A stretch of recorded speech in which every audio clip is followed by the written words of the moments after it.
그 가르침, 말로 표현한 가르침 밖으로 별도로 따로, 그러니까 다시 말해 마음에서 마음으로 그 진리가 전해진다는 뭐 그런 뜻인데, 그 왜 그럴 수밖에 없는가? 그 내용을 살펴보겠습니다. 분리문자 교육을점에서는 예비적으로 물리학자 아인슈타인이 종교를 이렇게 세 가지로 분류했습니다.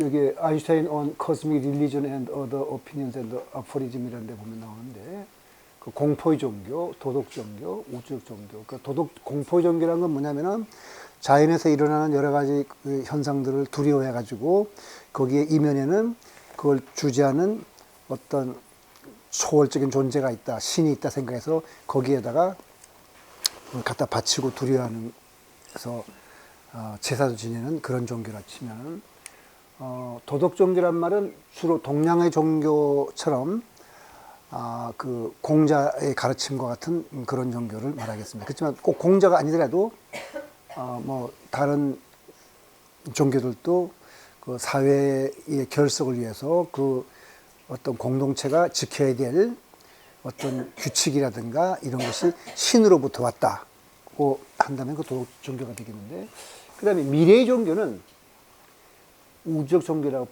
불렀습니다.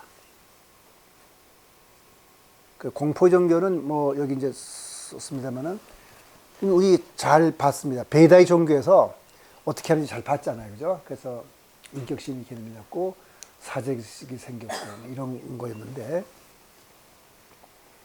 아인슈타인이 말하기를 자기는 이런 종류 종교를 그 공포의 종교라고 부른다고 그랬습니다. 그 다음에 도덕적 종교라는 것은 바로 2단계 종교, 사회적 감정에서 나오는데, 부모나 왕과 같은 인간 공동체 지도자들은 모두 잘못을 저지를 수 있고 죽을 마지하기 마련이다. 그래서 인간은 자신들을 사랑하고 구원해주며 이끌어줄 자를 원하게 마련인데, 여기서 소위 섭리의 신이라는 개념이 나왔습니다.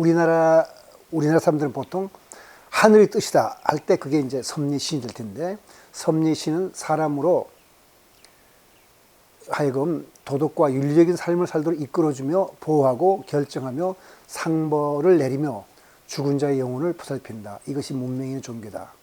그러나 문명인의 종교는 도덕적이고 원시의 종교는 공포의 종교인 것은 아니고, 종교는 대체적으로 도덕적 종교와 원시 종교가 섞인 형태를 취하고 있는데, 문명사회를 갈수록 윤리도덕이 더 강조될 뿐이다 하는 것이 아인슈타인의 생각입니다.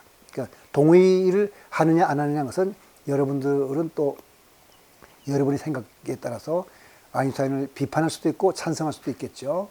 근데 우주 종교, 이 강의 전체가 우주 종교인데 바로 여기서 나온 거죠.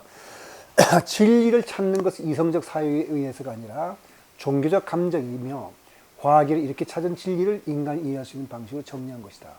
미래의 종교는 우주적 종교일 것이다. 우주적 종교란 그 교리가 과학적으로 뒷받침되고 과학자와 예술가에게 영감을 줄 수 있어야 된다. 여기 재밌는 말이 있는데요. 진리를 찾는 것은 이성적 사유가 아니고 종교적 감정이라고 했습니다. 그러니까 직관으로 깨달아야 된다는 말이기 때문에 선성들의 말과 비슷한데, 아인슈타인이 그 일반 상대성 이론을 발표한 걸 보면 왜 이런 말을 이해했는지를 알 수가 있는데, 시간이 너무 길어질 것 같아서 그 얘기는 하지 않고 이 강의를 끝난 다음에 나중에 토론할 때 혹시 시간이 있으면 그 얘기를 하겠습니다. 아인슈타인은 우선 뉴턴력학부터 말할게요. 우리가 뉴턴력학은 틀리기 때문에 양자역학이 나오고 상대성 이론이 나왔다 이렇게 생각을 하실 수 있지만은, 그 어떤 한계 내에서는 뉴턴력학은 완벽합니다. 그러니까 원자 이해 미시세계에 들어가면 뉴턴력학은 전혀 설명 못하고, 그 다음에 블랙홀과 같은 천체에 가면은 뉴턴력학은 설명 못하지만, 뉴턴력학이 설명하는 그 한계 내에서는 완벽하다고 할 수 있어요. 어느 정도로 뉴턴력학이 완벽하냐면은, 그 태양 주위를 도는 천왕성이 있었는데, 이 천왕성의 궤도를 잘 학자들이 관측해서 보니까 조금 틀려요. 이론치하고 실험치가. 이렇게 어디 천왕성이 여기에 있어야 되는데 이론으로 이렇게 있어야 되는데 관측해 보면 여기 있거든요. 그래서 뭐라고 하냐면 그 바깥에 해왕성이라 그러는 별이 있어서 크기가 이만한 별이 있으면은 요 천왕성이 위치가 틀리는 것을 말할 수 있겠구나 하고 예측했어요. 그래서 학자들이 그 근처를 쫙 조사해보니까 별이 발견됐거든요. 그게 해왕성입니다. 그 해왕성은 뉴턴력 화학에서부터 기술한 천왕성의 궤도가 조금 틀리는 거로부터 그것을 수정하려면 해왕성이 있어야 된다는 걸로 발견된 거니까 뉴턴력 화학이 얼마나 정교합니까? 그 다음에 또 해왕성을 이제 열심히 새로 별이 발견됐으니까 관측하다 보니까 또 틀려요. 그래서 나온 게 뭐겠죠? 지금은 퇴출됐지만 그게 명왕성이에요. 이 바깥에 명왕성이라는 별이 있어가지고 이걸 살짝 잡아당기면은 해왕성이 이렇게 되겠구나. 그러니까 그 정도면 뉴턴력 학은 대단하죠. 그뿐만 아니고 수성의 궤도가 있는데 수성의 타원이라 그러면 이렇게 장축 있고 단축 있잖아요, 그죠? 이렇게 타원이 이렇게 길게 이렇게 도는 거니까 이걸 장축, 단축이라고 하는데 이 장축이 조금씩 돌아요, 이렇게. 근데 원래 뉴턴력 학이 돌지 않게 돼 있거든요. 근데 도는데 얼마만큼 도느냐면은 100년에 43초가 돌아요. 43초란 말은 뭐냐? 1도 60분의 1이 1분이거든요. 1분의 60분의 1이 1초예요. 그러면 43초 돈단 말은 3600분의 43도만큼 돈다는 얘기죠. 그러면 100분의 1도만큼 도는데 그것도 100년에 100분의 1도 돈다는 거니까 조금 도는 거죠. 그죠? 그만큼 틀리는 거니까 뉴턴력학은 기가 막히게 잘 맞아요. 그런데 아인슈타인은 이제 지금 말한 여러 가지 그런 상황을 놓고서 적어도 자연과학이라면 그만큼도 틀리면 안 된다고 생각을 한 거예요. 그러면 어떻게 되느냐 하고 생각을 해가지고 이제 일반 상대성 이론이 나오는 건데 보통 이렇게 말합니다. 특수 상대성 이론은 아인슈타인이 아니더라도 누군가는 만들었을 거라고 봐요.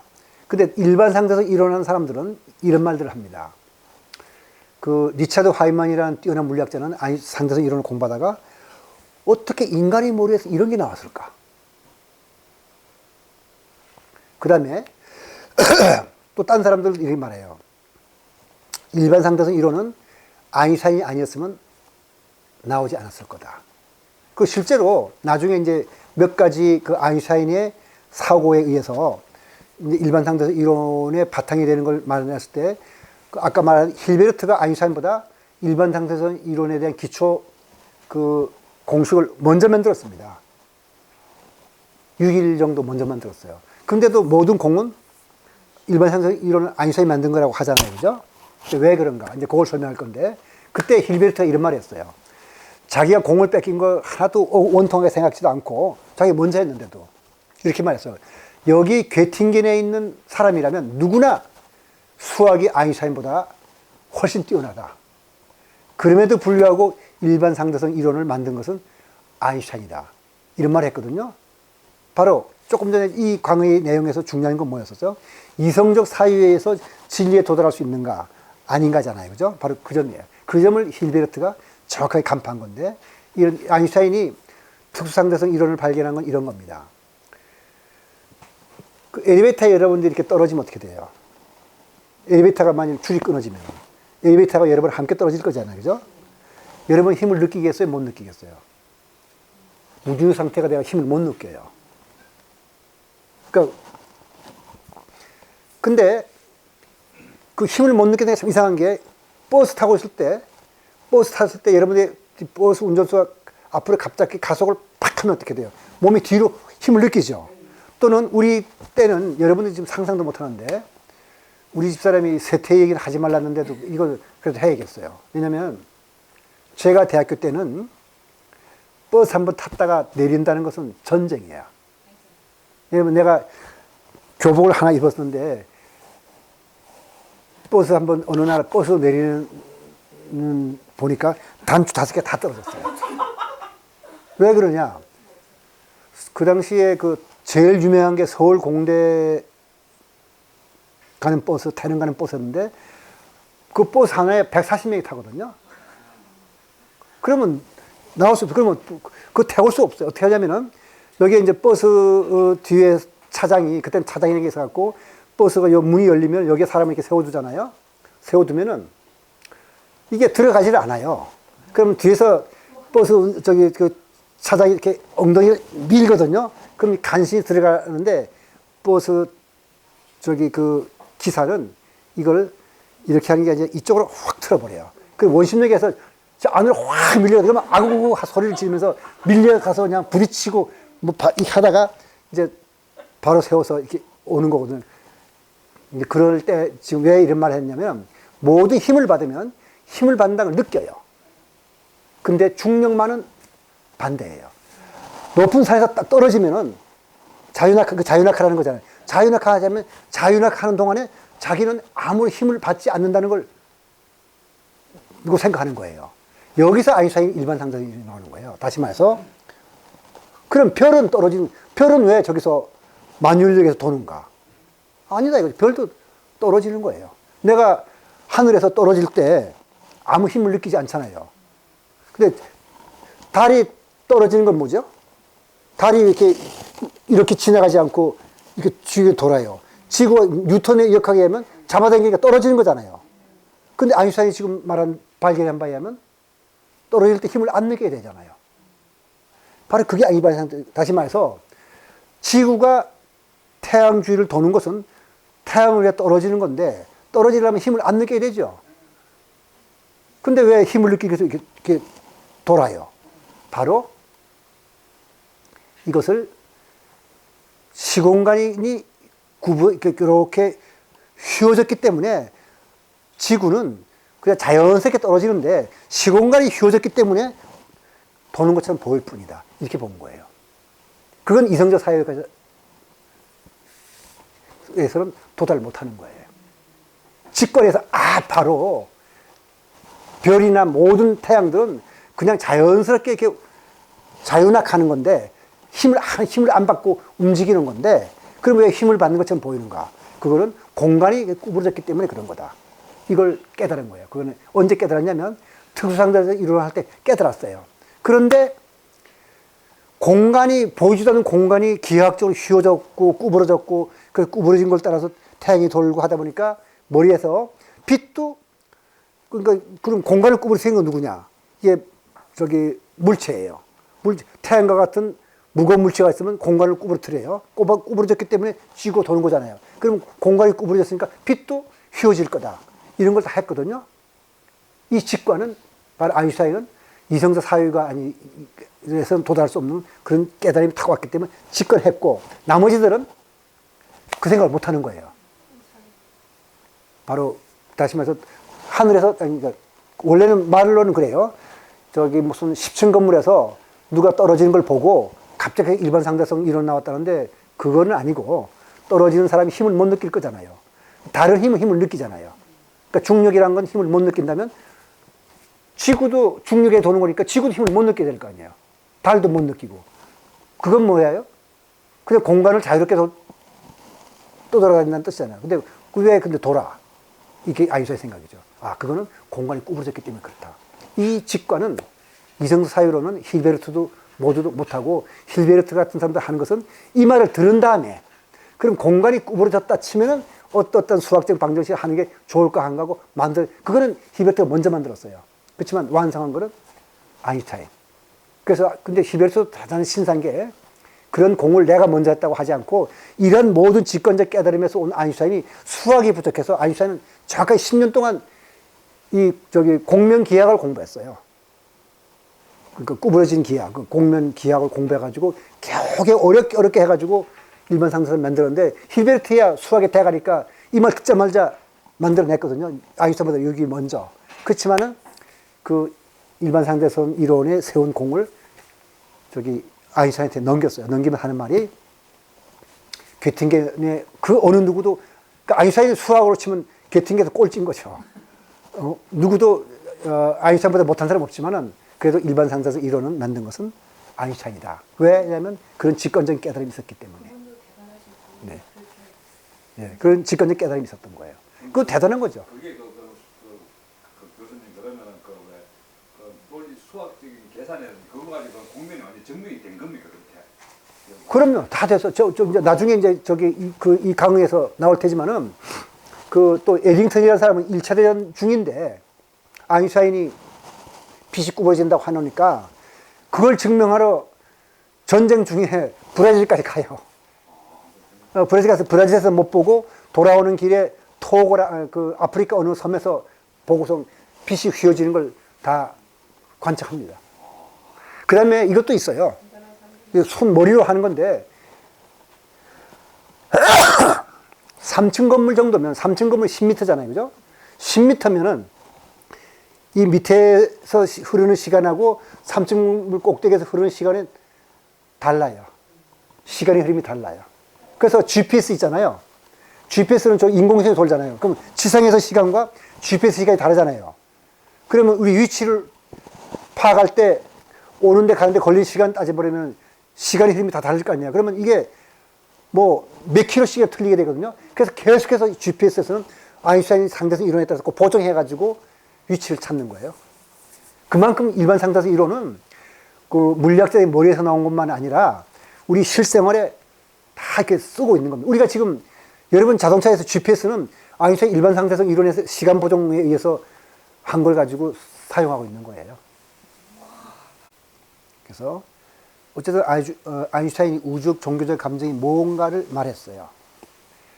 일단 그 진리를 깨닫는 것이고 그 다음에 우주 종교적 감정이란 인간이 갖는 그릇된 욕망의 허망함을 깨닫고 정신과 물질 양쪽 측면에서 나타난 질서의 신비와 장엄을 느끼는 것이다. 이 느낌은 느껴보지 않은 사람은 이해할 수 없는 것이다.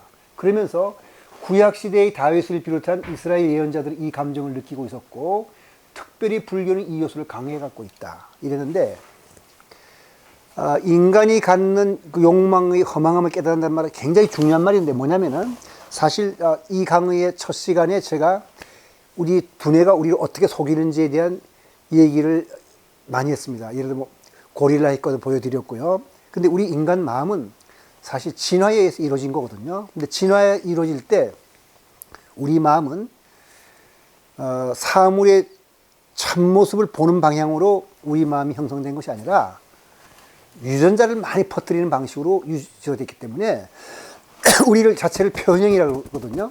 이 표현형은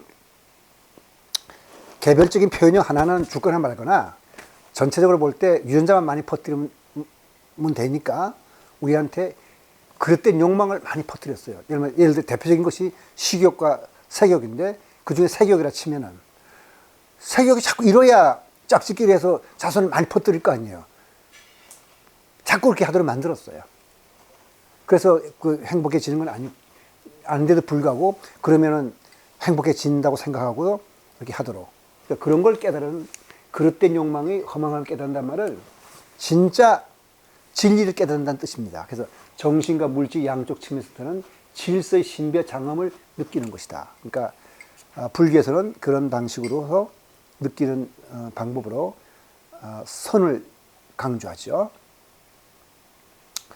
그 다음에 나는 과학의 영역에서 훌륭한 생각이란 깊은 종교적 감정에서 나온다고 생각한다. 그러니까 그 아인슈타인은 진리를 깨닫는 것은 종교적 감정이라고 본 거죠. 우주 종교적 감정은 과학의 연구 이면에서 작용하는 가장 강력하고 고귀한 추진력이다.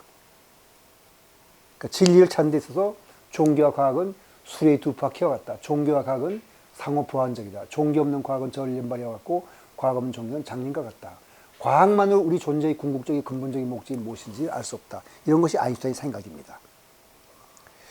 그러면 과연 아인슈타인이 말한 우주 종교에 불교가 부합하는지 이런 걸 한번 우리가 생각을 해볼 필요가 있어서 이제 그거를 이제 뒷부분에서 우리가 검토해 보는 거죠. 그다음에 종교적 진리와 과학적 진리의 비교에 대한 학자들의 태도를 보면은 보통 종교를 과학적으로 해설한다거나 이럴 경우에 일반 사람들이 거부 반응을 느낍니다. 과학자들도 마찬가지입니다. 그래서 여기 쓴 대로 일반적으로 과학자들은 이 종교적 진리와 과학적 진리를 비교하는 것에 대해서 관심이 없거나 또 경멸적이긴 합니다. 그러나 보와 하이젠버그, 그다음에 데이비드 보험 등, 그다음에 슈레딩거도 마찬가지, 양자역학을 창시한 슈레딩거도 마찬가지인데 종교적 진리에 관심이 많았습니다. 그리고 종교적 감정에 의해 진리를 얻는다는 말을 비웃는다면 진리는 이성적 사유에서만 도달할 수 있는 것인가 하고 우리가 한번 물어볼 필요가 있습니다. 근데 아인슈타인은 그렇지 않다고 했죠. 이성적 사유에서는 진리를 찾는 것이 아니라 종교적 감정이라 했습니다. 그리고 이 비웃는 사람들의 태도는 뭐냐면 이성적 사유에서 찾는다는 건데, 그럼 이성적 사유에 있는 진리만이 진리인가? 한번 검토해 볼 겁니다. 수학이 바로 인간 이성의 결정체인데 수학은 완전한가? 완전하다면 이 사람들 말을 믿을만 하죠. 그래서 먼저 종교 정의에 대해서 살펴보고 그 다음 불교적 진리 특징을 한번 살펴보겠습니다. 지난번에 제가 그 강의에서는 그 길가메시 서사시를 우리가 기억나시죠? 자, 6,000년 전에 이미 길가메시 서사시에 종교에 대한 오늘날 종교의 어떤 기본적 요소를 다 갖춘 걸 봤습니다. 근데 그 종교가 뭔지, 어떻게 정의하는 건지 한번 살펴보고 불교적 진리 특징을 살펴보죠. 그 종교란 무엇인가? 우선 릴리전이란 말을 일본 사람들이 종교로 번역을 하면서 아주 애매해져 버렸는데, 그래서 일단 릴리전을 그냥 뜻을 찾아보겠어요. 사실 종교는 릴리전이라는 말이 나오기 전에 불교가 부처님의 가르침과 그 깨달음과 가르침을 나타내는 말로 종교라는 말을 썼기 때문에 불교가 종교인가 하는 말은 그런 말이 있는데 그 말은 불교인들이 들으면 참 이상한 말이에요. 왜냐면 불교 이퀄 바로 종교였으니까. 근데 이제 릴리전은 어떤 건지 한번 찾아보죠. 원래 어원은 라틴에서 렐리기오였습니다. 그래서 로마의 철학자의 키켈로는 렐리기오를 렐리게레, 다시 말해서 다시 읽다, to read over again. 계속해서 반복하는 것은 모든 종교적인 의례에서 신을 찬양하거나 뭘 가르치고 말할 때 반복하죠. 그런 뜻을 해석했는데, 락탄티우스라는 기독교 주교가 이렇게 해버려요. 렐리기오를 렐리가레, 비슷하죠, 그죠? 재결합하다, 함께 묵다. 그래서 유리한다고 주장해갖고 인간이 신앙의 끈으로 하나님과 묶여졌다는 뜻으로 사용을 했습니다. 이제 우선 그렇게 하다 보니까 이제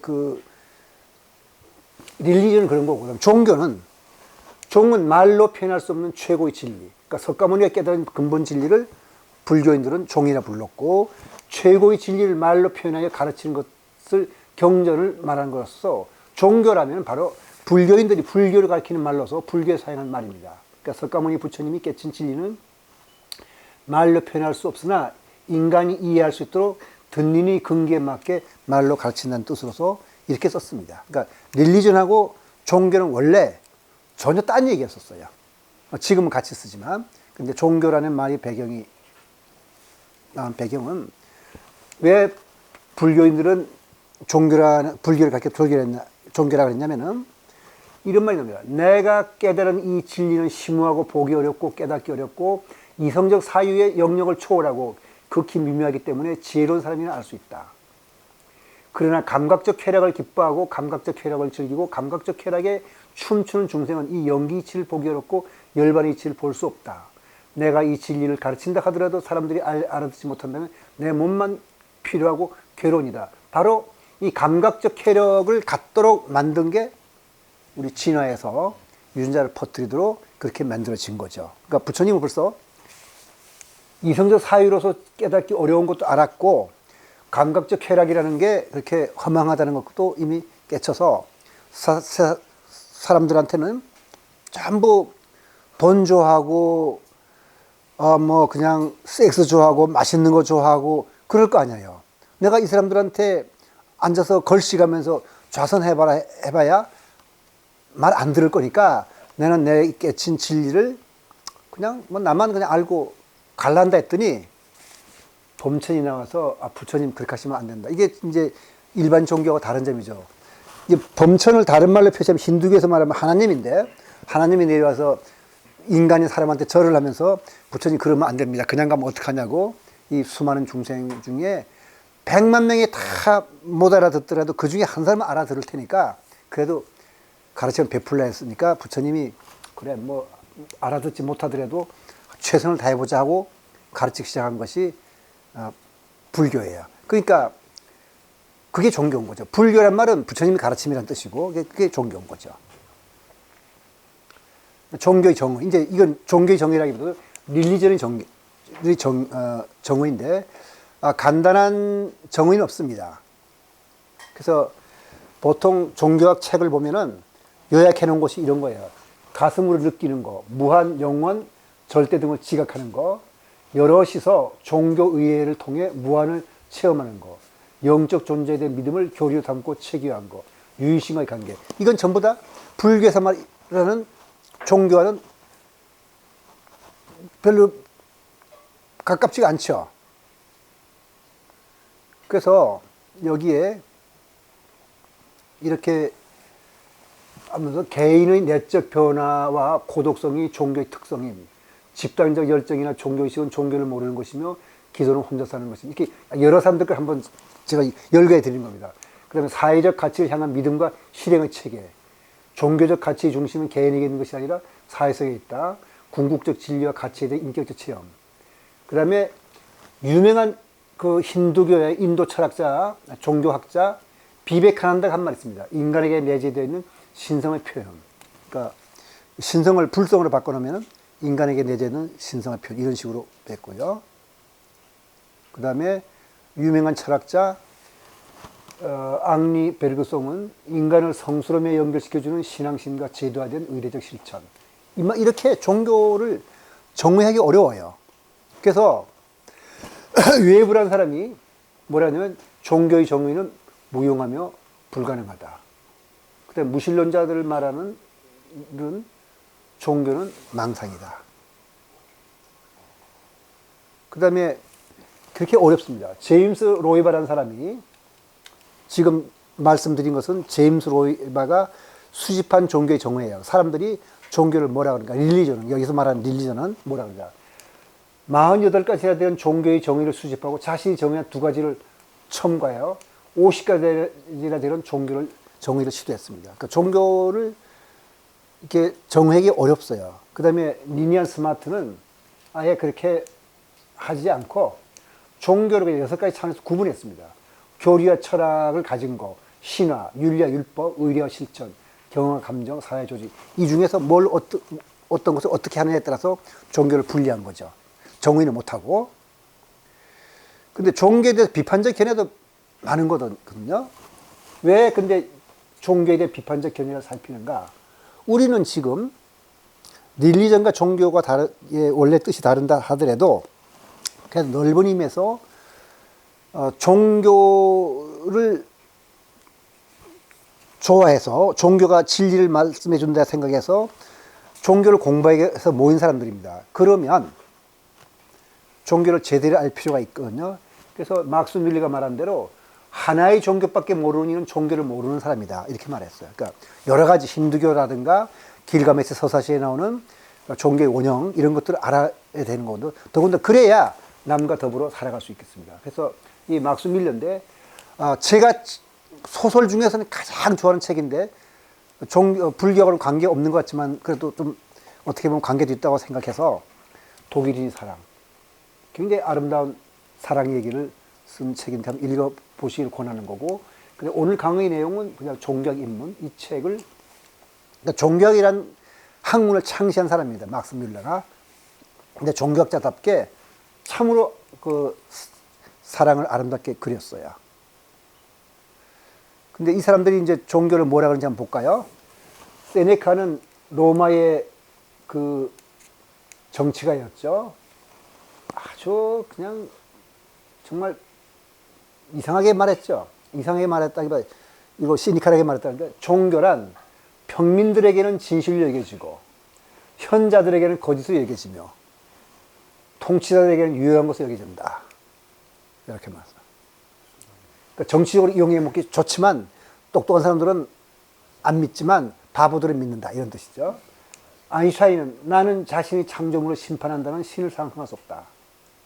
그 다음에 그 유물론자인 포엘바하는 종교는 인간의 욕망이나 소원이 투사되어 객관화된 거. 그러니까 자기 소원을 그냥 이렇게 투사돼서 객관적인 진실처럼 말한 거다는 거고.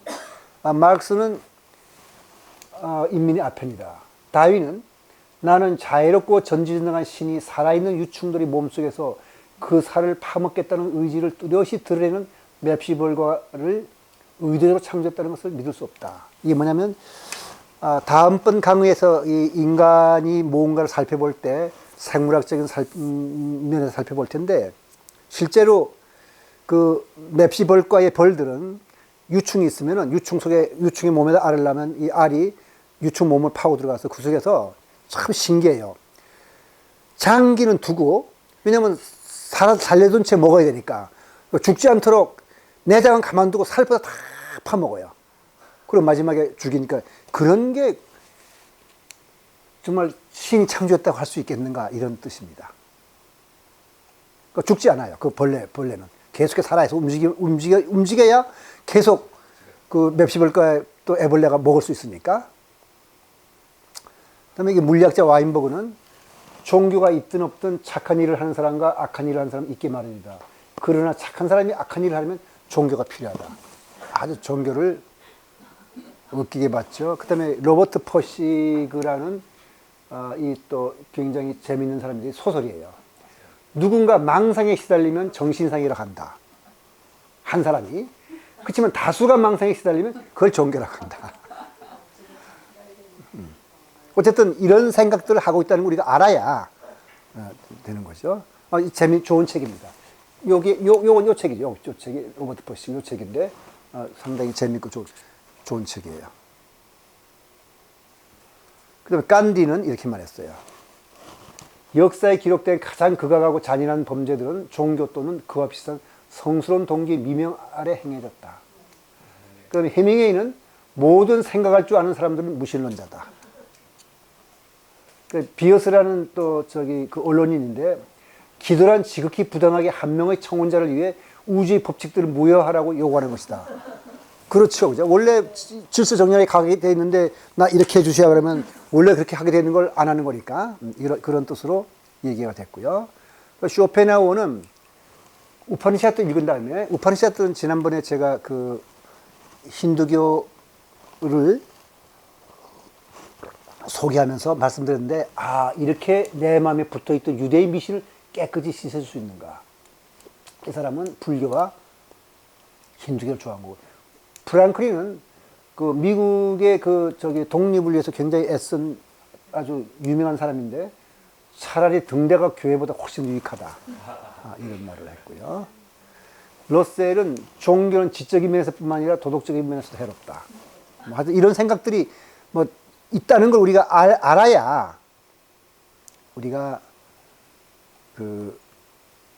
요거는 9번째에 강의에서 한번 같은 말이 더 나올 겁니다. 그러니까 6월달 강의에도 더 나올 텐데 그렇지만 여기서는 똑같지는 않고 일단 인간의 특징이라는 것은 여기서 생물학적인 건 살펴보지 않고 일단 호모사피엔스의 입장에서만 살펴보는 건데 지혜롭기도 하지만 꿈을 찾아 모든 걸 희생한 만큼 비합리적인 존재이기도 합니다. 그래서 지혜롭다는 뜻에서 이성적 사유라고 과학을 만든다는 데서 인간은 호모사피엔스라고 하는데 인간 종에 해당하는 것을 호모사피엔스라고 한다면 현생 인류는 호모사피엔스 사피엔스 그러니까 지혜롭고 지혜로운 사람 호모가 사람 속을 말하는 거니까 지혜롭고 지혜로운 사람이라면 호모사피엔스 네안데르탈렌시스 여러분들한테는 내가 빼먹어가지고 시스를 빼먹었는데 탈렌시스는 역시 네안데르탈인을 말하는 거고 그 다음에 호모사피엔스 이달투 이 등등이 이렇게 말하는 거. 여기선 주로 어떤 뜻으로 말하면은 그 과학을 탄생시킬 수 있는 인간의 자질 이런 거를 강조한 거라면 종교적 인간이라고 해서 호모 지오라 그랬는데 영어식을 발음했는데 기오라 그래야겠죠. 기오수스 좀 잘못 썼어. 기오수스라 했는데 종교를 인간의 어리석음 때문이라고 보는 사람들이 옳든 그르든, 그러니까 아까 말씀드린 그런 사람들의 말이 옳든 그르든 인간은 종교적입니다. 인간 문화의 핵이에요.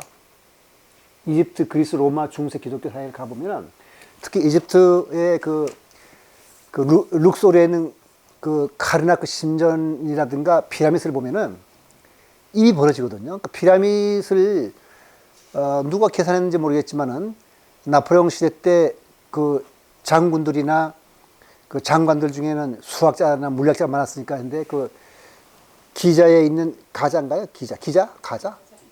가자예요? 기자예요. 가자라고 해서 하여튼 그 쿠프 왕의 그 피라미드 때는 돌을 헤쳐놓으면 불란서 전체를 이렇게 다 다문을 다 두를 수 있을 정도로 그게 크다고 합니다. 저도 그래서 혹시나 해서 믿어지지 않아 계산해 봤더니 가능해요.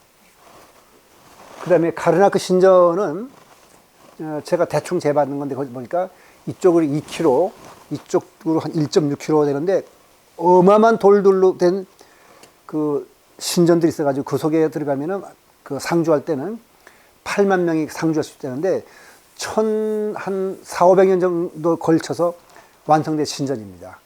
그러니까 그 종교, 그 다음에 거기에는 오벨리스크 같은 건 우리가 알지만은 로마나 그 불란서나 그 저기 파리나 런던에 가면 오벨리스크가 있는데 그거는 이게 돌기둥. 그거는 운반할 수 있었기 때문에 가져간 거고 그 카르나크 신전에 가면 운반할 수 없는 큰 오벨리스크는 꽉 차 있어요.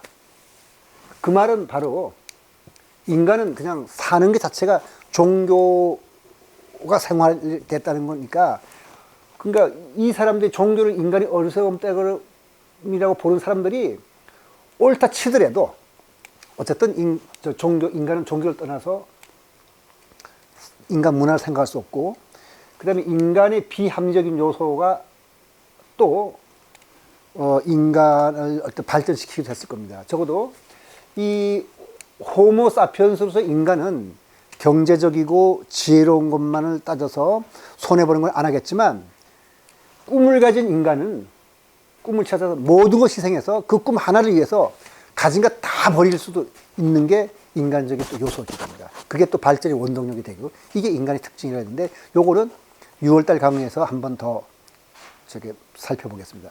어쨌든 종교라면 뭐냐 하면은 인간을 괴로움이 없고 영원한 행복의 길을 이끄는 거, 그 다음에 생사 문제와 우주의 운행 원리를 제시해야 됩니다. 맞고 틀리건 별 문제고, 그 다음에 종교라고 하면 그것이 릴리전을 뜻하든 불교에서 말하는 종교를 뜻하든 이걸 만족시켜줘야 돼요. 두 가지 조건, 행복과 생사 문제와 우주 운행 원리. 불교는 이 조건도 축적시켜요. 불교는 분명히 릴리전의 의미에서 종교이기도 하고 불교에서 말하는 의미에서 종교이기도 한데 그러나 불교는 위 조건을 충족한 다른 종교는 다른 불교만의 특징이 또 있어요. 그것은 불교가 깨달음의 종교이기 때문에 갖게 되는 특징인데 다시 말해서 우리가 이 세상에 고등 종교가 많이 있죠. 이런 유교도 있고 힌두교도 고등교라 있고 그다음에 기독교, 이슬람이 있는데 그렇게 해서 이 조건들을 만족시키기도 하지만 그런 종교들이 가지고 있지 않는 어떤 특정한 특징, 특별한 특징을 불교만의 특징이 있다. 그걸 한번 하는데 그게 바로 불교적 진리 특징이죠. 분리문자, 교회벌전, 직진심, 견성선불. 그래서 종교이기 때문에 그러니까 말로 표현할 수 없는 진리를 깨달았기 때문에 그걸 말로 하려면은 결국은 비유라든가 그 진리를 가리킬 수밖에 없기 때문에 표울지라 해서 달이 진리라면 언어는 달을 가리키는 손가락이다. 그래서 부처님 말씀이 바로 내가 말한 내 가르침이라는 것은 그 자체가 진리가 아니고 손가락에 불과하다. 그래서 우리가 보통 지혜라 그러면 그 영어에서 말하는 필로소피라든지 위즈덤이죠. 그 철학에, 서양 철학에서 위즈덤이라 그러면 그 지혜는 분별지를 말하는 것, 이성적 사유를 말하는 것. 그러니까 반야는 불교에만 있는 용어 개념입니다.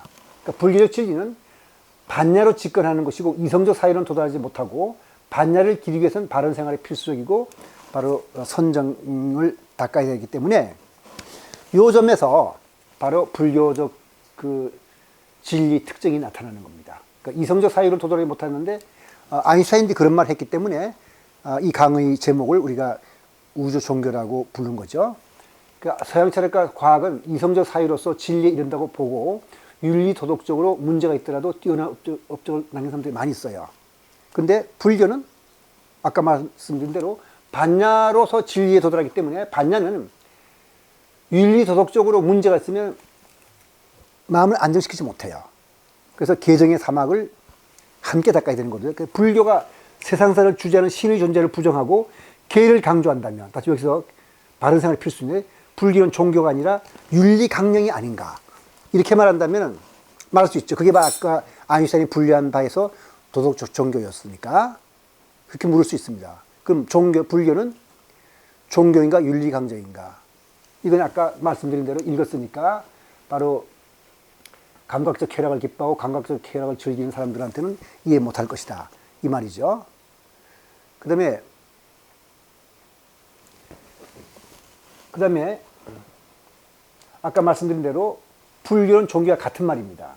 그런데 종교를 말로 표현하는 것이 불가능한 진리를 말로 표현한다는 뜻인데, 그래서 그런지 불교에는 형식 논리에 맞지 않는 말이 많이 나와요. 존재 비존재를 떠난 중도. 존재 아니면, 논리적으로 말하면 존재 아니면 비존재지, 그거를 떠난 중도라든지, 나와 남은 분명히 뜻 자체가 다른 거라는데 자타불이, 둘이 아니다. 생사는 나고 죽는 거고 열반은 그렇지 않은 건데, 나고 죽는 게 바로 열반이다. 범부는 깨닫지 못한 자고 부처는 깨달은 자인데 깨닫지 못한 자가 바로 부처다. 이런 등등의 표현들이 많이 나와요. 왜 불교 경전은 이렇게 형식 논리에 맞지 않는 말을 했을까?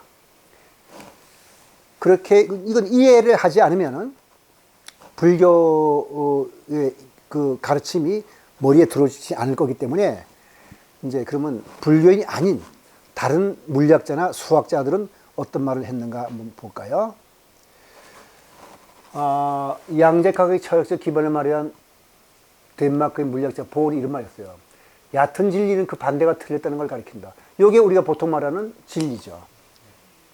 하지만 더 깊은 진리가 있다면 그 반대 역시 더 깊은 진리가 된다 라고 말했습니다. 그러니까 생사적 열반은 깊은 진리가 되겠네요. 그 보아대로 말한다면. 물론 아무거나 그런 건 아니겠지만, 그다음에 20세기에 뛰어난 프랑스 수학자 부앙까르도 아인슈타인과 비슷한 말을 했습니다. 논리를 통해 증명하고 직관으로 창조한다. 직관으로 진리를 깨닫는 거지, 논리를 통해서, 논리는 그 이성적 사유나 이런 것은 그걸 정리하는 데 필요한 것이다. 이런 뜻입니다. 그러니까 이게 바로 불교적 진리 특징을, 비슷한 말들을 물리학자와 수학자가 한 사람씩 했습니다. 그래서 이거는 이제 우리가 그 사물을 보는 방식을 보여주기 위해서, 이 그림은 뭐 수도 없이 많이 봤잖아요. 그죠? 여기에서는 에릭 핸들이라는 뇌과학자가 그린 그림인데, 바로 이건 하나예요. 그림은 하나인데 어떻게 보면 젊은 아내가 보이고 어떻게 보면 늙은 어머니가 보이죠. 그죠? 이 그림도 물론 하나예요. 이 그림은 이렇게 보면 말머리보다도 말대가리가 더 근사한 말이죠. 그죠? 말대가리인데 이걸 90도 돌려놓고 보면 개구리가 돼요.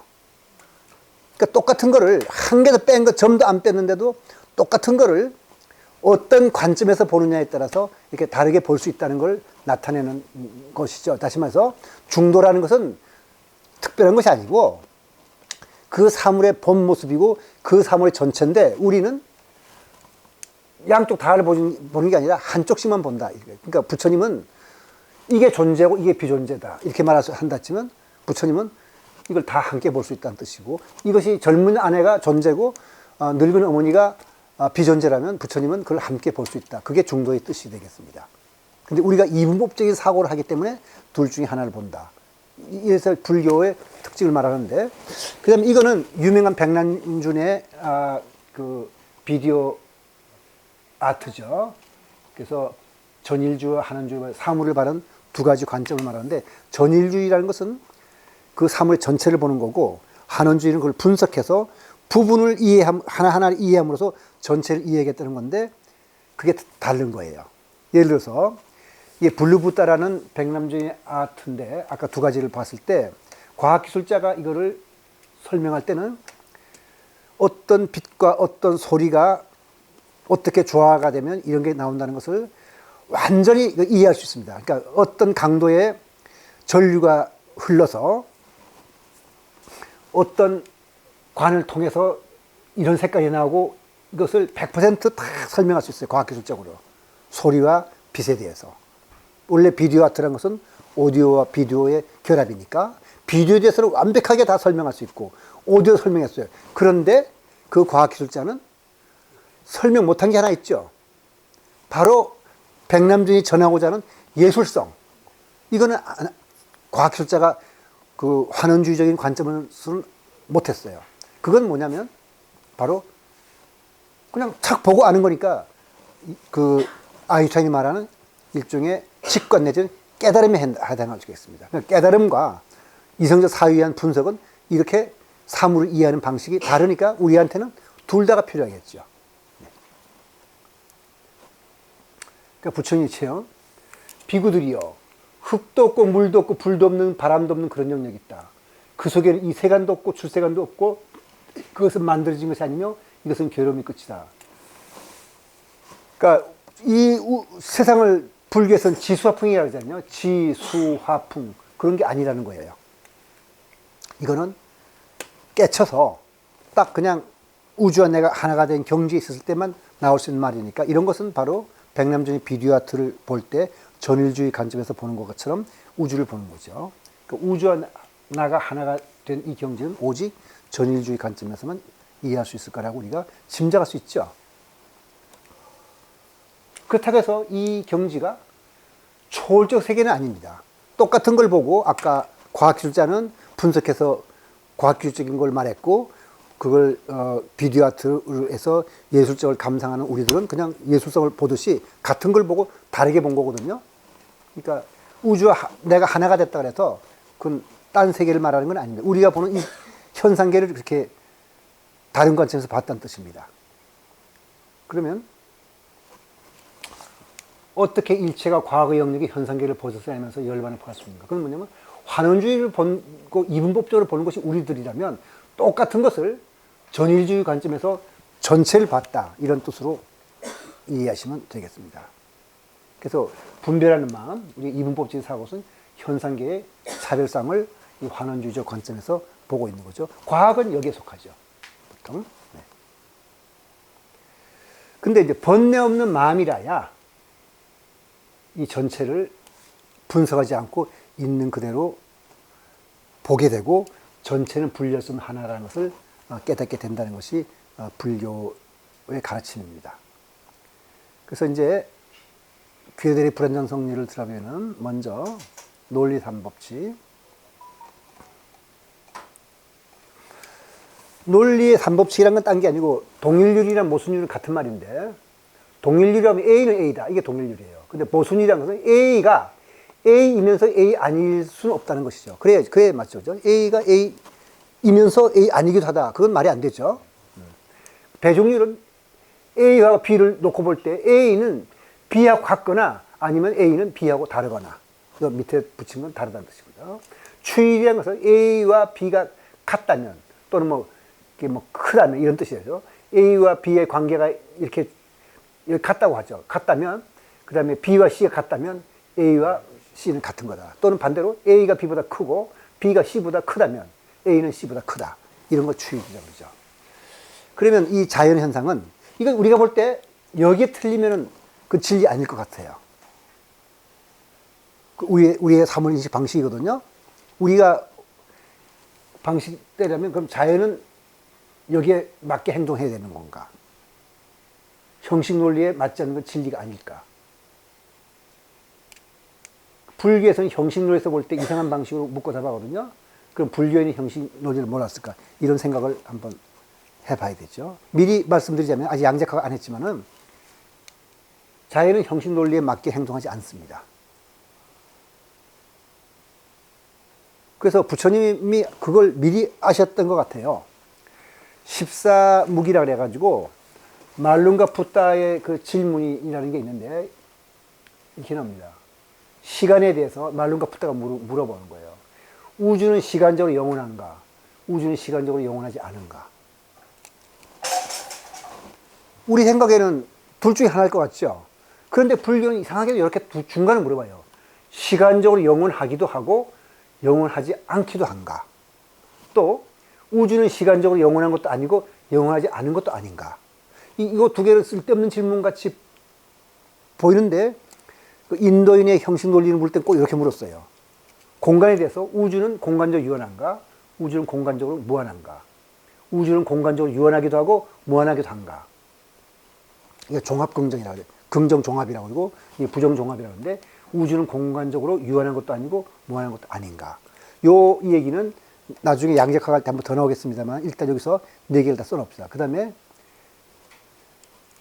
자아와 육체는 같은가? 같은 것인가?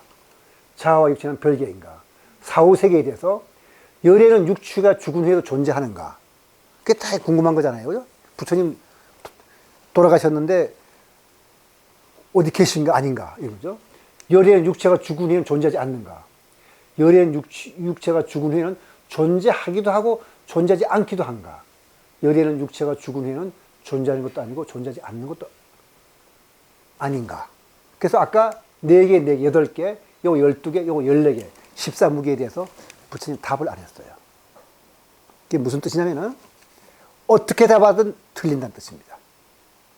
그러니까 부처님은 요건 이제 근데 또 요거는 아니지만 똑같은 형식 논리에 대해서 칸트도 대단한 사람인 게 답을 했어요. 어떻게 말하더라도 틀린다는 거를. 요거 똑같이 있어요. 요거는 여기는 아니고 요 질문과 요 질문에 대해서 칸트가 대답합니다. 그리고 분석해서 어떻게 답하더라도 거기에는 모순이 있대. 그래서 그게 유명한 칸트의 이율 배반입니다. 근데 부처님은 그 이율 배반을 아셨다고 봐야죠. 답 안 했어요. 어떻게 답해도 틀릴 거니까.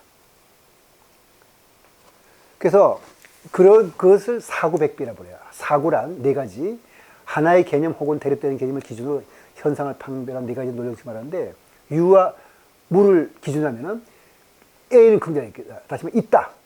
A이다. 이구는 부정, 없다. 또는 이다, 아니다. 이렇게 말하는 거죠.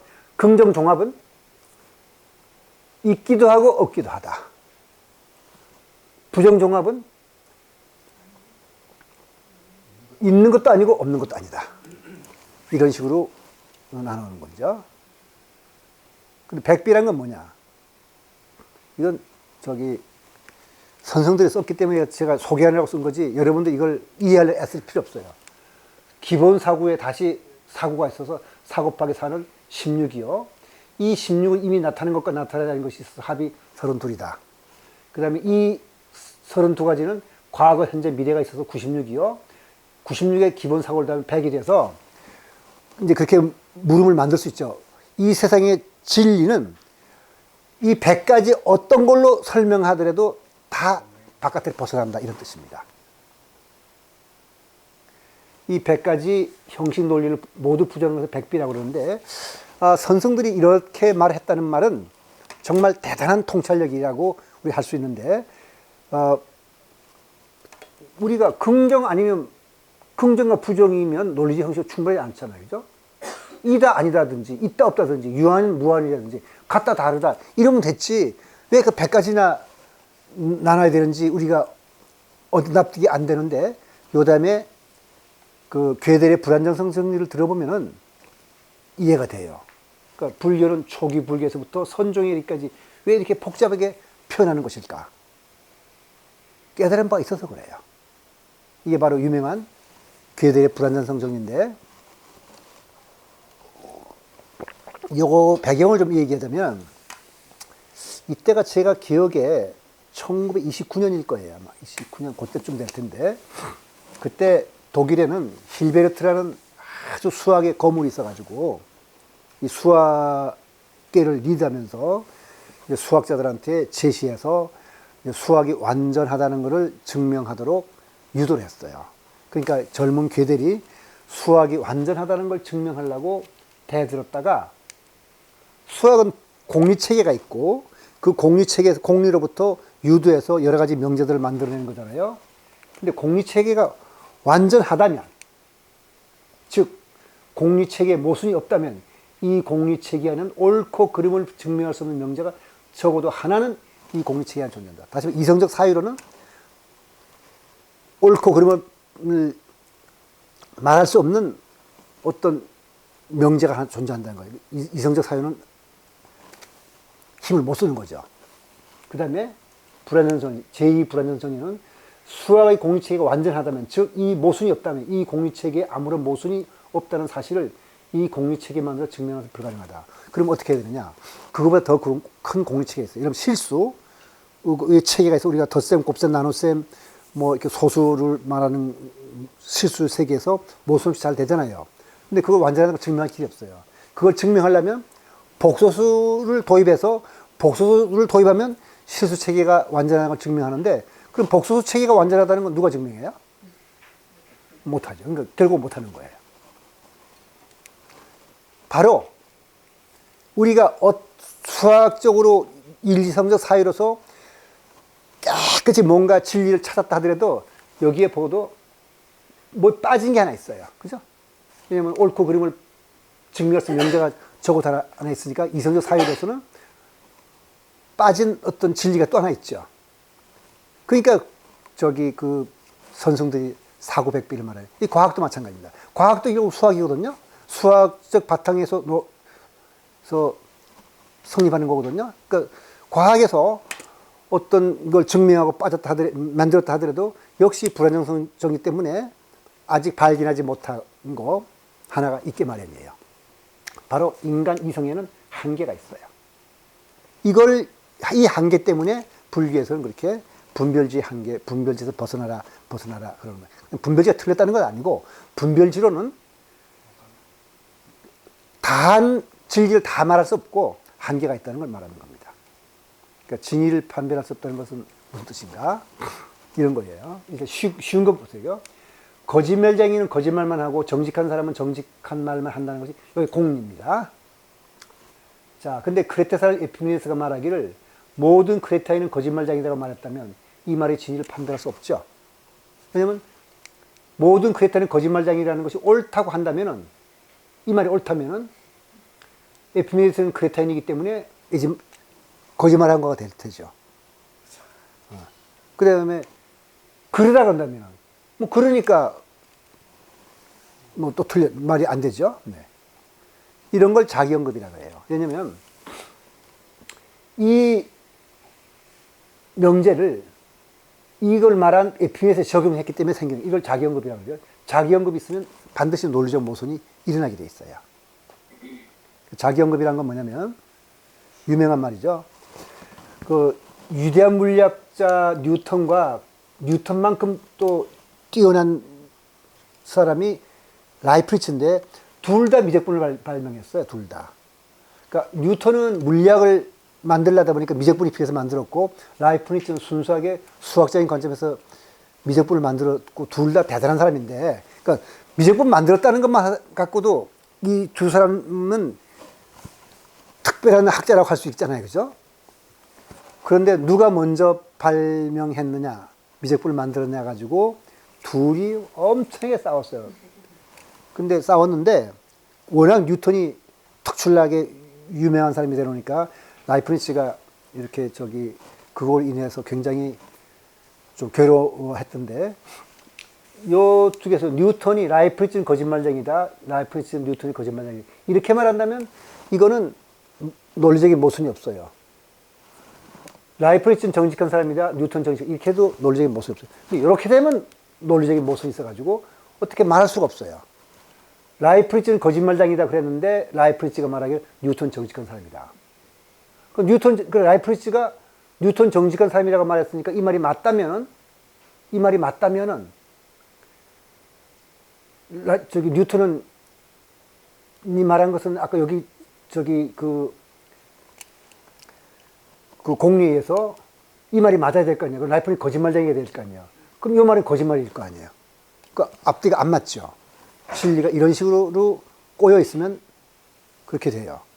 그러니까 논리 구조가 시와 같으면 형식 논리로서는 진리를 판별했었거든요. 항상 이런 식의 구조를 가진 어떤 명제가 나온다는 뜻입니다.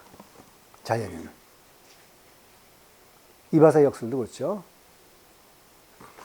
이거는 실제로 이 얘기가 아니고 그 버트란드 러셀이 수학에서 그 발견하고서 자기가 발견한 수학을 하나 이 얘기를 꾸며낸 얘기인데 실제로 우리 법률 조항이 이렇게 된 경우가 많아요. 어느 마을에 오직 한 사람의 이발사가 있다. 그런데 이 마을의 규칙은 이발사는 반드시 마을 사람 중 자신의 수염을 깎지 않는 사람의 수염만 깎도록 되어 있다. 그런 규칙이 있을 수 있는데 그럼 이발사는 자신의 수염을 깎을 것인가 깎지 않을 것인가? 만약 이발사가 자신의 수염을 깎는다면 규정에는 따라 수염을 깎지 않아야 되죠. 근데 만약 깎지 않는다면 규정에 따라 깎아야 되잖아요. 이럴 수도 없고 저럴 수도 없는 거. 왜 그렇게 생기냐? 논리 법칙이라는 것은 항상 객관적인 대상에 대해서만 성립하는 겁니다. 다시 말해 사물을 기술한 주체가 그 기술을 자기 자신에게 적용하면 즉 자기 언급이 되는데 다시 말해 주체를 A라고 할 때 주체가 아닌 다른 것은 A 아닌 것이잖아요. 근데 자기가 자기를 볼 때는 언급한다면 주체와 객체가 되기 때문에 모순이 생깁니다. 주체와 객체가 분리되지 않으면 즉 주체가 객체가 되어서 즉 주체가 주체이기도 하고 주체 아닌 것이기도 해서 논리적 모순이 반드시 일어나게 돼 있어요.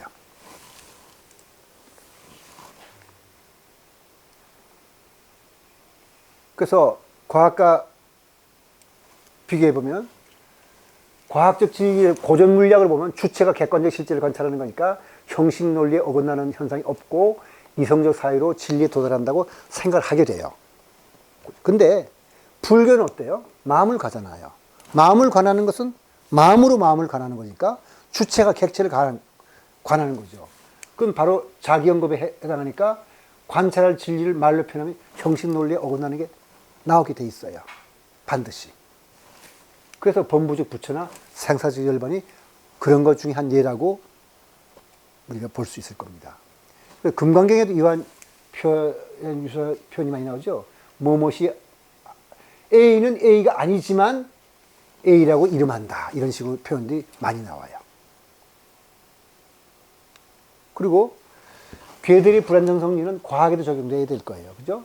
물리학은 기본 방정식이 완벽해 보이더라도 그 방정식으로 설명할 수 있는 진리가 있게 마련이죠. 아까 괴들의 불완전 성리점은. 따라서 인지과학도 어떤 이론적 틀에도 그것으로서 설명할 수 없는 마음의 성질과 기능이 있게 마련이에요. 이런 의미에서 종교 과학은 진리를 찾고 설명하는 데서 상보적으로 할 수 있어요. 왜냐하면 그러니까 배배 꼬인 명제가 있기 때문에 그거는 이성적 사유로 도달하지 못해요. 그냥 직관으로 깨달을 수밖에 없거든요. 그 깨닫는 것을 아인슈타인이 말하기를 종교적 감정이라고 불렀습니다. 그러니까 직관적 깨달음을 바탕으로 얻은 불교의 진리를 과학이 결코 무시해서 안 되는 이유가 바로 이 불완전성 정리에 있다고 말할 수가 있겠습니다. 그다음 중도, 이게 불가사의한 진리인데 이성적 사유로는 도달할 수 없는 진리, 불교와 양자학만이 찾아낸 사모의 참모습이다. 우리가 말할 수 있는데요. 어떤 게 그런 거냐. 우선 서양 철학을 놓고 보죠. 그 서양 철학의 뿌리는 그리스 철학인데 그리스 철학의 또 기초는 이 파르메니데스에서 나왔어요. 있는 것은 있고 없는 것은 없다. 그래서 없는 것, 다 무 또는 비존재, 있는 것을 정확하게 정의했거든요. 그래서 무란 없는 것이기에 사유 대상조차도 될 수 없어요. 사유는 오직, 생각은 오직 있는 것만을 대상으로 삼기 때문에 이건 뭘 뜻하냐면은 생각과 존재는 같은 것이라는 걸 담고 있으니까 생각을 통해서 이성적 사유에서 진리에 도달할 수 있다. 그래서 그리스인들은 이성적 사유에서 진리를 찾을 수 있다고 봤습니다. 그리고 그 전통을 서양 철학이 이어받고 있죠.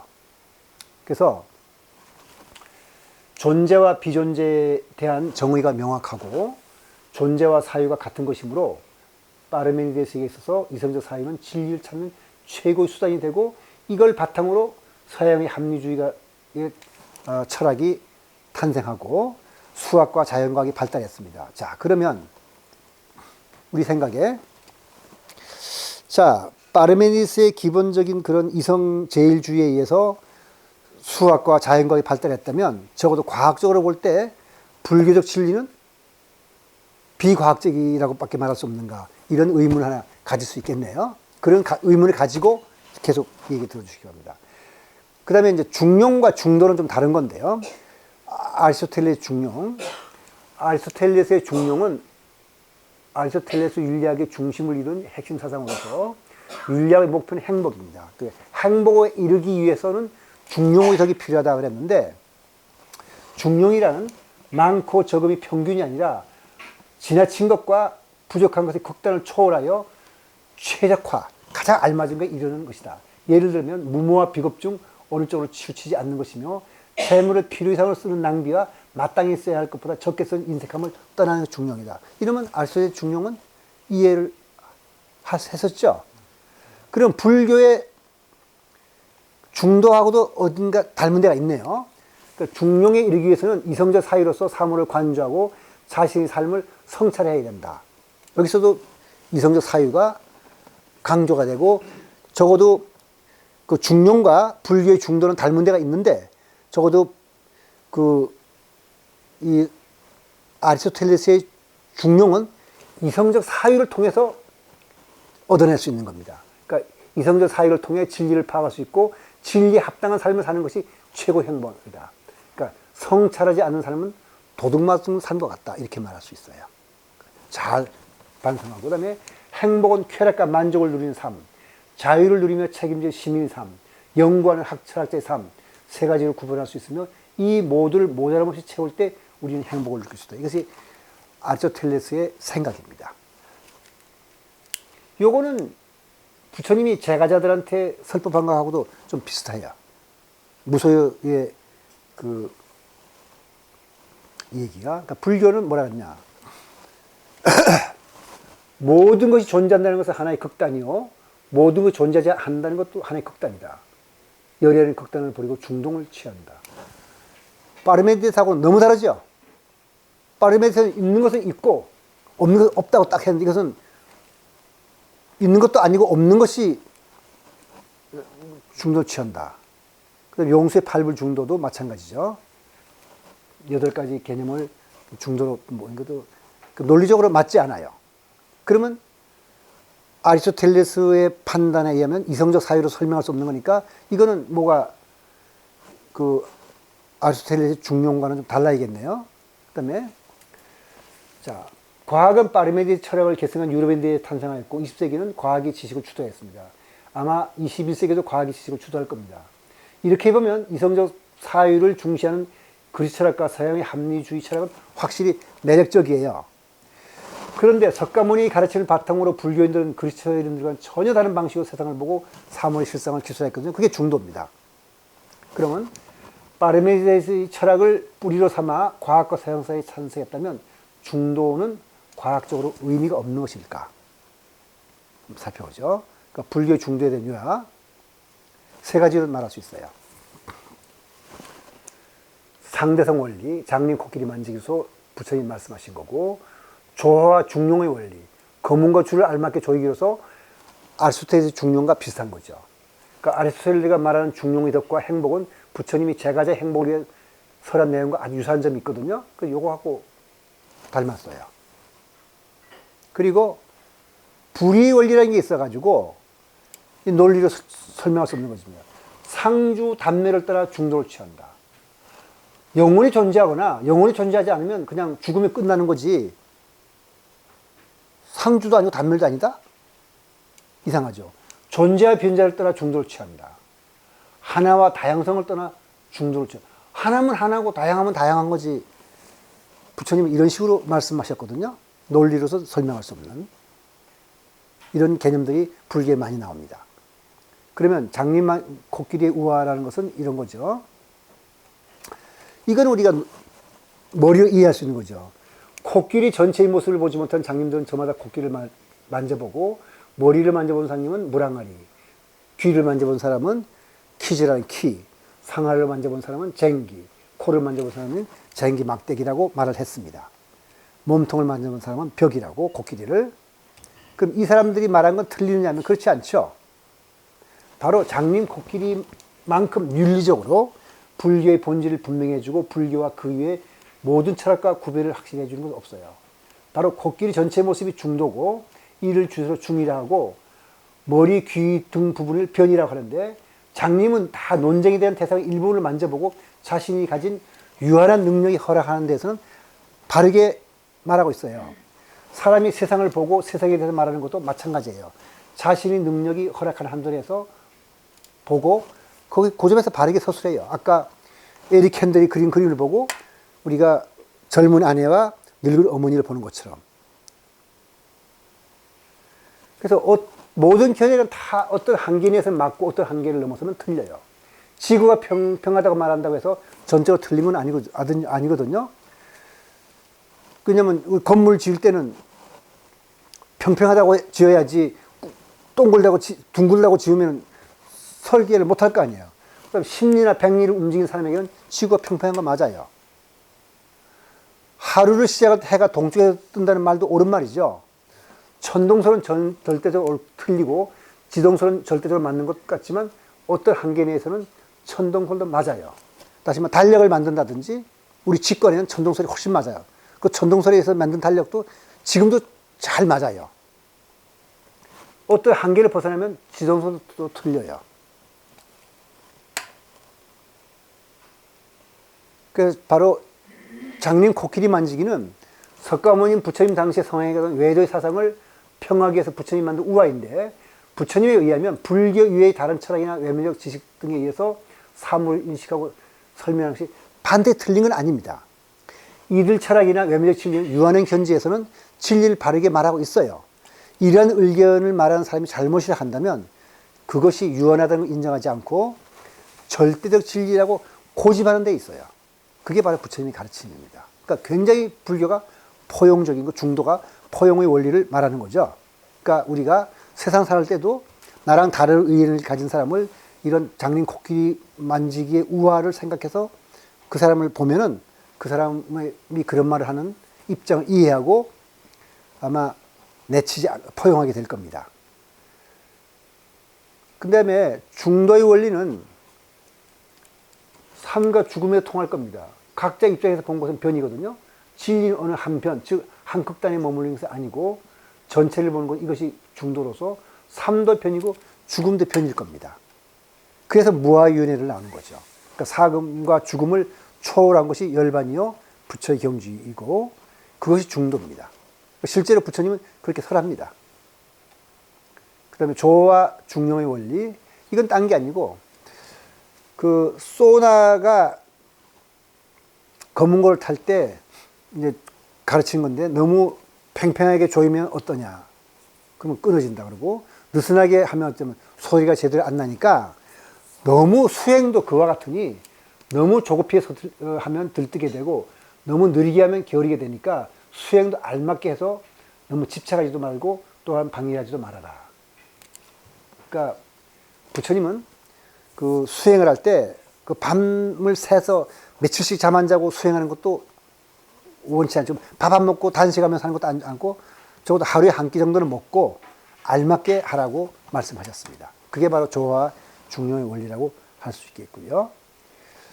그러니까 극단에 치우친 것은 전체를 보지 못해서 그런 건데 세상 모든 것은 조화를 이루고 있어서 깨어있을 때 전체를 볼 수 있습니다. 그러니까 깨어있는 것은 어떻게 깨어있냐면 바로 선정이 바로 사람을 깨어있게 하는 훈련입니다. 그러니까 선을 하면은 그렇게 보여요. 그래서 완전히 깨어있는 삶을 살 때 결핍에 대해서도 탐욕을 부리지 않을 것이다. 공격과 적개심에 맞닥뜨려도 악을 가지지 않을 것이다. 행복과 불행은 순전히 선택적이다.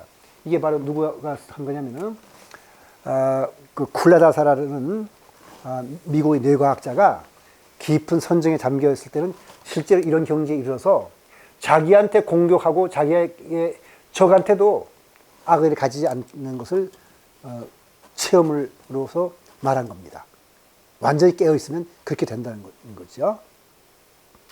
그래, 의식이 한 단계 높아지면 낙과 고, 행불행의 의미가 달라질 수 있어요. 그래서 이건 제가 여러 번 여기서 말씀드렸는데 한 번 더 오늘 중도로 했기 때문에 말씀드린 겁니다. 그러니까 중도 입장에 대해서 의식이 한 단계 높아지면은 이런 즐거움과 괴로움, 행불행의 의미 달라져요. 말씀하서 필록테토스가 뭐라 그랬냐면은 자기가 트로이 원전하기로 갔을 때 사모섬에 내렸을 때 독사에 물렸습니다. 그러니까 친구들이 독사에 물린 이 친구 때문에 원정을 포기할 수 없어서 친구를 두고 배를 타고 트로이로 가거든요. 그러니까 뱀에게 물린 자기를 내버려두고 갔으니까 얼마나 괴로웠겠어요. 이런 말 했어요. 만일 뱀에게 물린 상처가 없고 동료들에게서 버림받은 불행과 이 섬에서 겪어했던 처절한 고독이 없었더라면, 다시 말해서 여기에서 말하는 고와 불행이죠. 나는 마치 짐승처럼 생각도 없고 근심걱정도 없었을 것이다. 배부른 돼지였을 것이다. 그런데 고통이 내 영혼을 휘어잡아 깊은 고뇌에 빠뜨린 후에야 바로 이 고와 불행이 나를 인간으로 만들어서 나는 인간으로의 즐거움과 행복을 맛본다. 이런 뜻이 되는 겁니다. 그러니까 불의의 원리. 사람들은 혹은 있다 혹은 없다라는 두 극단에서 미혹한다. 모든 경계를 취하기 때문에 마음이 고픈 데 집착한다. 세간이 발생을 참되게 관찰하면 세간이 없다는 견해가 없을 수 없고, 없다는 견해가 있을 수 없고, 세간의 소멸을 참되게 관찰하면 세간이 있다는 견해가 있을 수 없다. 이 둘 다 있을 수 없어 하겠죠. 그럼 열에는 상주와 단멸이 한 끝을 버리고 중도를 취한다. 이게 참 묘한 말이죠. 상주란 말은 영혼, 상주 불멸에 영혼이 있어서 영혼이 죽지 않는다는 거고, 단멸은 죽으면 끝이라는 건데 둘 다가 아니라는 뜻입니다. 바로 그게 제가 설명을 드렸습니다만 무아윤회는 거죠. 중도가.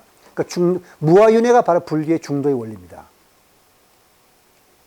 뭐 설명을 드린 것은 그냥 읽어보시기로 하고요. 그러니까 중도를 보지 못하는 것은 사람의 사물인식 방식에 문제가 있어서 그럴 뿐, 사물이 실상은 중도에 있다는 것을 불교가 가르치면 이걸 어떻게 이해할까? 우리는 이해 못하는데 다행히 양자역학이 자의현상에서부터 그런 걸 보여줍니다. 그래서 이것과 이것 아닌 것으로 나누는 것이 옳고 그름을 판단하는 인간적 지혜의 바탕입니다. 인간은 반드시 그렇게 해야 되죠. 논리적인 사람이라면 누구나 있는 것이 아니면 없는 것이고, 영원히 존속하는 것이 아니라면 소멸하여 없어지는 것이지, 이 두 가지 모두를 버리고 어떻게 중도를 취할 수 있는 것인가 묻지 않을 수 없어요. 그래서 인간의 그 사유 법칙, 다시 논리 법칙에는 중도는 없습니다. 그러니까 중도는 직관적인 깨달음에서 나온 거예요. 그 불의의 원리에 대한 과학적인 고찰, 이거는 앞으로 이제 우리가 현상을 보겠지만 지금 불교가 어떤 종교인가를 설명하니까 이렇게 말씀을 드릴 수 있습니다. 양자역학이 탄생하지 않았더라면 아마도 불교적 깨달음이 없는 사람은 존재 비존재라는 불의의 원리를 말하는 중도 이치를 이성적으로 이해할 수 없었을 것이에요.